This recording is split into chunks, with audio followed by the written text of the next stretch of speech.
Welcome to the tutorial on how to shoot in RAW format on the Nikon D750. RAW files contain all the data captured by your camera sensor, giving you greater flexibility when editing your photos. There are 3 ways to do this. Check them all out and pick the one that works best for you. Method 1. Using the menu.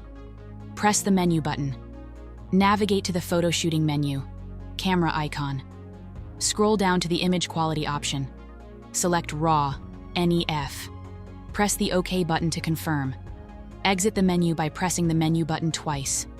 Method 2. From the information display.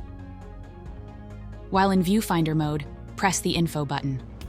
Press and hold the plus button to edit the image quality option.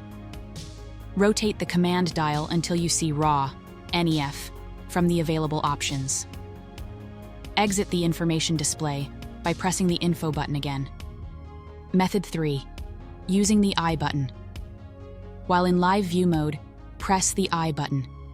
Use the multi-selector to find the image quality option. Press OK button. Select NEF, RAW format, and tap OK to confirm. Press the I button again to exit. Thanks for watching.